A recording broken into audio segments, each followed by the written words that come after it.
Welcome sa Dries TV. Kung interesado ka sa ganitong news, huwag kalimutang isubscribe ang ating YouTube channel. Maraming salamat! Welcome back again sa ating YouTube channel mga kakimpaw, and sa update natin ito ang pag-uusapan natin ay tungkol sa mga importanteng kaganapan kina Kim and syempre kay Paolo Avellino. Pero bago po ang lahat, maraming salamat sa inyong patuloy na pagsuporta at pagsubaybay sa mga daily update natin. Kaya naman bilang pasasalamat, narito pang isang napili kong komento patungkol ito sa naging previous update. Mula ito kay Ginang Mila Borja, sabi niya tayo mga fans solid ingatan natin ang si Kim sa kanyang event. Tingnan natin ang paligid at ingatan si Kim. Alam mo naman ang gigil ng fans, sobra. Pasensya na kayo kung hindi kayo naharap. Respeto lang tayo sa Kimpaw. Love natin ang Kimpaw, thank you sa panood natin. Ang Kimpaw sapat nang makita ang ating idol.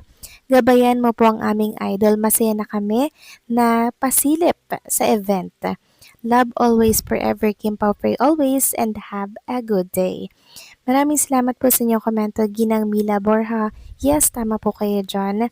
Sana po mga kakimpaw sa bawat event ni Chinita Princess, ganun kahigpit yung mga security, yung mga bouncer, 'di ba? Alam niyo na mga kimpaw, bilang pag-iingat na rin po kay Chinita Princess kasi syempre hindi natin alam ang mga syempre, 'di ba? Hindi natin alam kung ano yung pwedeng mangyari doon.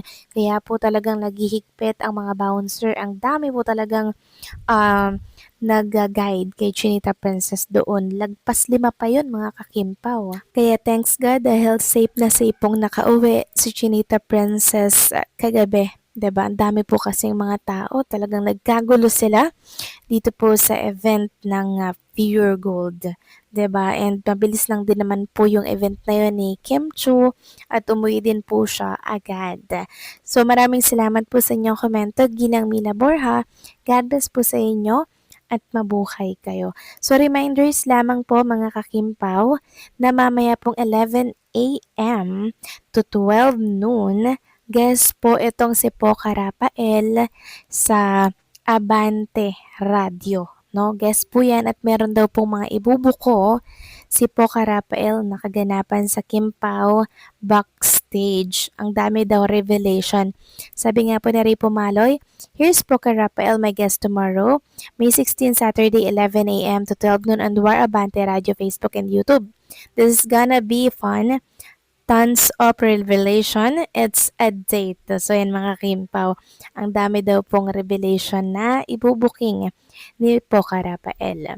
Samantalang muling sinuportahan si Kim Chu ng ABS-CBN sa kanyang mga talagang idiniin sa kanyang statement sa post po sa X.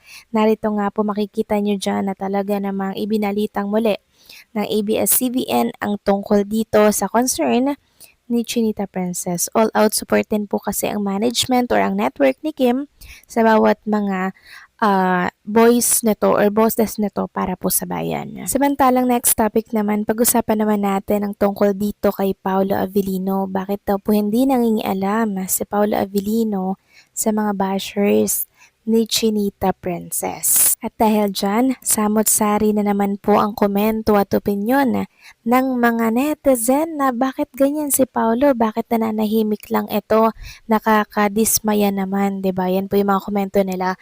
Pero ito lang mga kakimpaw ang lilinawin po natin ha. Alam naman natin na si Paolo Avellino po ay very nonchalant. Gusto niya po ng tahimik na buhay mga kakimpaw. Alam natin na nasasaktan po si Paolo Avellino deep inside pero hindi niya lang yan ine-express sa publiko, 'di ba? Kaya sana yung ibang mga netizen, wag na pong pinaghahanapan si Paolo Avellino na kesyo bakit nananahimik sa kabila ng pambabatikos kay Chinita Princess. Kilala naman natin si Paolo bilang private, bilang nonchalant, 'di ba? Alam natin yung concern at care ni Paolo kay Kim Chu, pero hindi po siya showy sa publiko. Sila lang dalawa ang nagkakaintindihan pagdating po sa relationship nila sa nangyayari po kay Chinita Princess. Kaya please lang, wag po nating batikusin si Paolo, okay?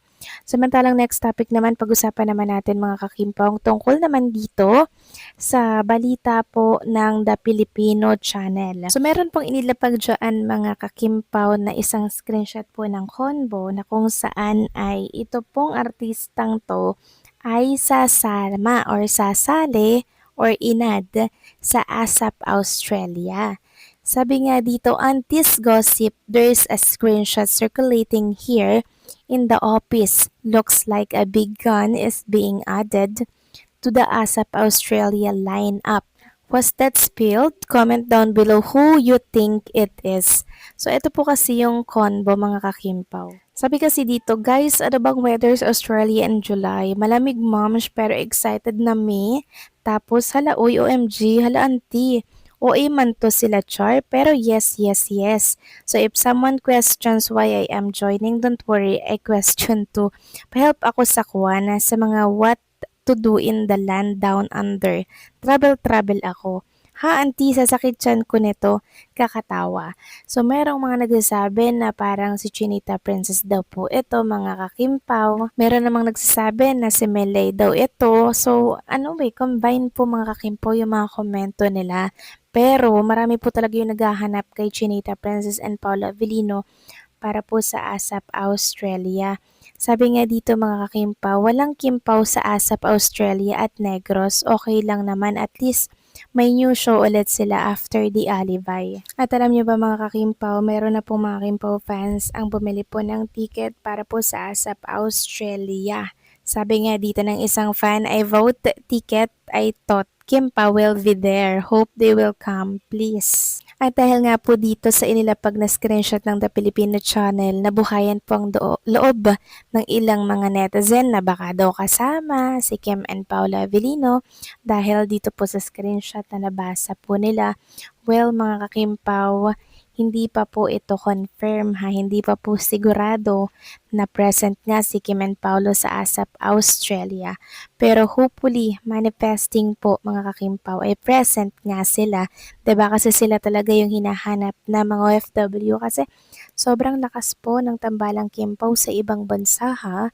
And kung i-anunsyo nila agad yan, panigurado mga kakimpaw na masosold out agad yung ticket nila. Pero kung hindi naman, siguro meron pong importante at mahalagang bagay na gagawin si Paolo kasi ang line-up po ng mga project nila sobrang hectic, 'di ba?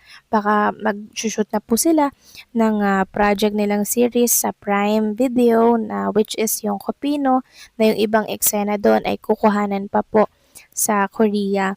And katunayan yan mga kakimpaw, sobra po ang puspusa na no yung paghahanda po ng Team Cupino para po sa kanilang magiging project na to. Malaking project kasi to at pag-uusapan na naman mga kakimpaw sa ibang bansa pa talaga isushoot. Kaya talagang puspusa na po ang kanilang paghahanda sa malaking project na to mga kakimpaw. Pero antabayanan na lang din natin ang tungkol sa Kimpaw by ASAP Australia para sure, 'di ba? So paano mga kakimpaw, hanggang dito na lamang pong update natin at maraming salamat po sa inyong patuloy na pagsuporta.